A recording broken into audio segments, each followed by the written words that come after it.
Hello everyone. E teaching commerce channel में आप सभी लोगों का स्वागत है। आज हम लोग पढ़ेंगे कि कंपनी का अर्थ, अभिप्राय, मतलब क्या होता है, क्या है। What is the meaning of a company.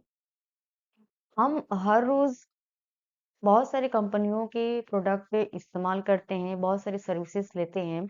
कुछ कंपनियां प्रोडक्ट बनाती हैं और सेल करती हैं और कुछ सर्विसेज प्रोवाइड करती हैं। आखिर ये कंपनी शब्द कहाँ से लिया गया है, किस भाषा से लिया गया है, इसकी उत्पत्ति कहाँ से हुई और कंपनी एक्ट के अंतर्गत कंपनी शब्द का मतलब क्या लिया गया है, क्या कहा गया है, ये सारी बातें आज के वीडियो में हम सीखेंगे। कंपनी एक लैटिन भाषा का शब्द है जो दो शब्दों से मिलकर बना है, कम तथा पैनी।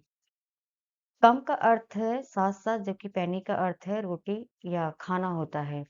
अब यहाँ पे दो बातें ध्यान रखने वाली है कि कंपनी शब्द लैटिन भाषा से लिया गया है और ये कंपनी शब्द भी दो वर्ड से मिलकर बना है, कम और पैनी। अब कम और पैनी का मतलब क्या क्या यहाँ पे लिया गया है, अर्थ क्या लिया गया है।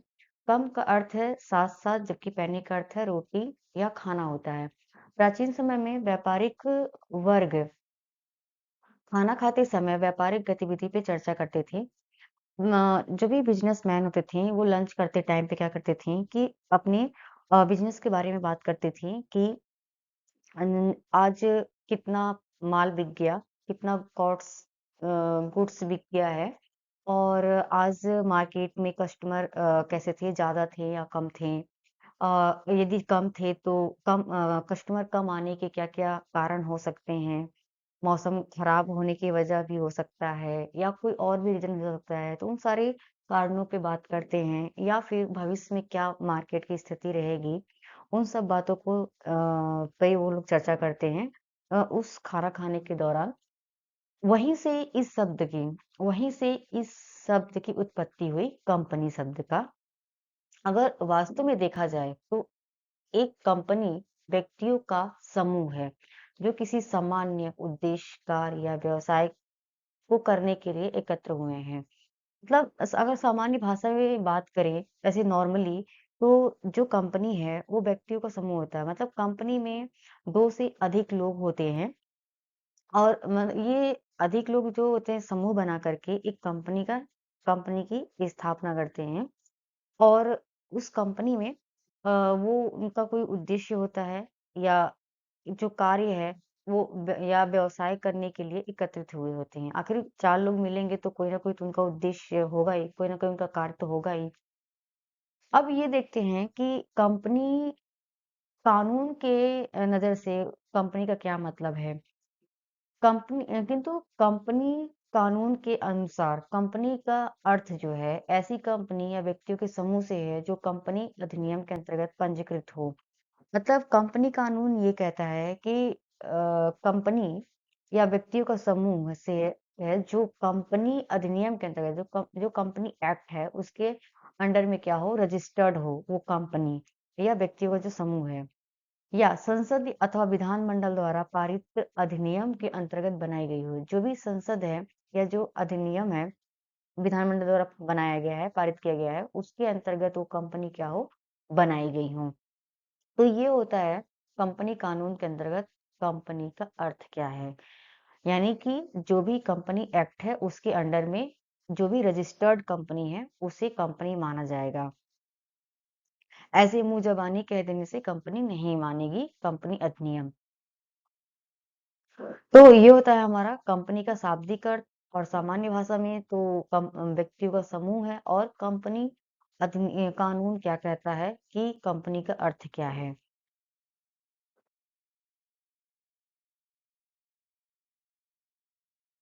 अब आगे ये देखते हैं कि कंपनी के पंजीकृत हो जाने पर इसका और इसके सदस्यों से क्या होता है, पृथक कानूनी अस्तित्व हो जाता है।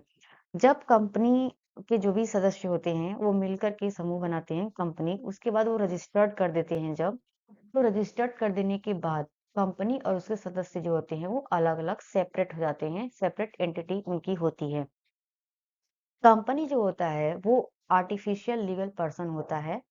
कंपनी जो होता है उसका अपना खुद का एक कानूनी व्यक्ति होता है। वह ये कंपनी जो है, कानूनी व्यक्ति जो है, वो अपने नाम से संपत्ति खरीद सकता है, संपत्ति बेच सकता है, आवश्यकता पड़ने पर। और वो अपने नाम से, जैसे उदाहरण के तौर पे अगर रिलायंस कंपनी है, तो रिलायंस कंपनी अपने नाम से संपत्ति, कोई भी एसेट्स खरीद सकती है और वो अपनी एसेट्स रख सकती है अपने पास, और आवश्यकता पड़ने पे उस एसेट्स को बेच भी सकती है। और रिलायंस कंपनी जो है, वो किसी पे मुकदमा भी कर सकती है। रिलायंस कंपनी के ऊपर भी कोई अन्य व्यक्ति मुकदमा कर सकता है। यानी कि जो कंपनी है, वो आर्टिफिशियल लीगल पर्सन है, उसका अपना खुद का एक एंटिटी है। इसके साथ सदस्य भी पृथक होते हैं। अगर कोई एक सदस्य कंपनी का पूरे कंपनी का शेयर्स अपने नाम खरीद लेता है, खुद सारा शेयर ले लेता है, तो भी कंपनी और कंपनी के सदस्य का जो अस्तित्व है, उनका जो एंटिटी है, वो क्या होगी? अलग ही होगी। वो एक नहीं हो सकते हैं कभी भी। कानून के दृष्टि से कभी भी वो दोनों एक नहीं हो सकते, चाहे भले ही एक शेयर होल्डर से सारे शेयर कंपनी के खरीद ले, फिर भी वो सेपरेट ही रहेंगे, फिर भी वो अलग ही रहेंगे, कंपनी और कंपनी का वो सदस्य, वो शेयर होल्डर। और दूसरा है कि कानून इसे वैधानिक या कृत्रिम व्यक्ति के रूप में मान्यता प्रदान करता है। अब जो कंपनी जो है, कंपनी जो कृत्रिम व्यक्ति है, मतलब आर्टिफिशियल है, वो कहीं भी दिखाई नहीं देता है। ऐसा नहीं है कि उसको हम फिजिकली कहीं देख सकते हैं, छू सकते हैं, या उस पे कोई गुस्सा होके हमला कर सकता है, या फिर उस पे कोई गोली या बम चला सकता है जिससे वो नष्ट हो जाए। ऐसा कुछ नहीं होता है, क्योंकि वो एक आर्टिफिशियल लीगल पर्सन है। वो उसका फिजिकल एग्जिस्टेंस नहीं होता है, भौतिक अस्तित्व नहीं होता है। क्योंकि अगर रिलायंस कंपनी को देखें, तो क्या रिलायंस कंपनी कहीं दिखती है? नहीं, रिलायंस कंपनी की ऑफिस दिखती है। ऑफिस दिखती है कि मतलब कि वहां पे उसके शेयर होल्डर्स या उसके एम्प्लॉय जो है वहां पे अपना वर्क करते हैं, काम करते हैं, ना कि वो रिलायंस कंपनी कहीं दिख रही है। व्यक्ति के रूप में मान्यता प्राप्त करता है, वो एक आर्टिफिशियल होता है। अब इसमें क्या होता है कि पृथक अस्तित्व इसलिए भी होता है कि जैसे कंपनी और कंपनी के कार्य सेम ही होते हैं, लेकिन कंपनी के जो शेयर होल्डर्स होते हैं, वो चेंज होते रहते हैं। जैसे अगर ए, बी, सी, डी है, एक शेयर होल्डर्स ए जो है अपना शेयर्स बी को बेच सकता है, बी किसी और को बेच सकता है, फिर कोई और किसी और को बेच सकता है। यानी कि जो कंपनी के शेयर होल्डर्स होते हैं, वो हमेशा चेंज होते रहते हैं, ठीक है? क्योंकि कंपनी और कंपनी के जो सदस्य हैं, वो क्या होते हैं? अलग-अलग होते हैं। उनमें कोई रिलेशन नहीं होता है। वो अलग-अलग सेपरेट एंटिटी होते हैं। तो इसलिए क्या होते हैं, कंपनी के जो शेयर होल्डर्स होते हैं वो चेंज होते रहते हैं, लेकिन कंपनी वही रहती है, कंपनी के कार्य वही होते हैं। ना कंपनी चेंज होती है, ना कंपनी के काम चेंज होते हैं, कार्य चेंज होते हैं। तो ये हो गया, कंपनी जो होती है वो सेपरेट एंटिटी होती है शेयर होल्डर से। और वो क्या होती है, कंपनी जो है वो एक आर्टिफिशियल लीगल पर्सन होती है। कंपनी यानी कि इसके कुछ अधिकार व कुछ दायित्व भी होते हैं। जो कंपनी है, कंपनी के कुछ अधिकार भी होते हैं। जैसे कि पहले हम लोग डिस्कस किए हैं कि कंपनी अपने नाम से एसेट्स रख सकती है, बेच सकती है, वो किसी पे मुकदमा भी कर सकती है। तो ये सारी चीज़ें होती हैं। और कंपनी के कुछ दायित्व भी होते हैं। जैसे कंपनी अधिनियम के अंतर्गत जो भी कंपनी एक्ट हैं, उनके अंतर्गत कुछ-कुछ ऐसे प्रावधान बनाए गए हैं जिनको कंपनी को मानना होगा। कंपनी उनके अनुसार ही क्या करेगी, काम करेगी। अगर वो नहीं मानती है तो क्या होगा कि कंपनी पे वहाँ के गवर्नमेंट द्वारा जुर्माना लगाया जाएगा, और उसके कार्य को बंद कर सकती है वहाँ की गवर्नमेंट।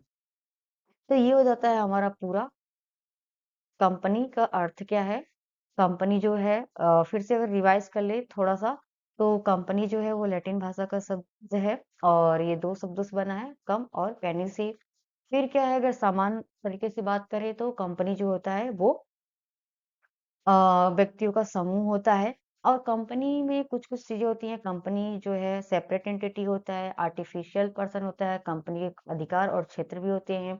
ये सारी चीज़ें होती हैं। आगे वीडियो में हम कंपनी की परिभाषा पढ़ेंगे, कंपनी अधिनियम 2013। अभी जो कंपनी अधिनियम चल रहा है, कंपनी अधिनियम 2013 चल रहा है। तो कंपनी अधिनियम 2013 के अंतर्गत जो भी चीज़ें हैं और परिभाषा है उसको पढ़ेंगे। कंपनी की कैरेक्टरिस्टिक्स पढ़ेंगे कि क्या-क्या होते हैं, तो और ज़्यादा क्लियर हो जाएँगी बातें और स्पष्ट हो जाएगा। तो ये होता है कंपनी के अर्थ। ई टीचिंग कॉमर्स चैनल को लाइक, शेयर एंड सब्सक्राइब करें। Thank you.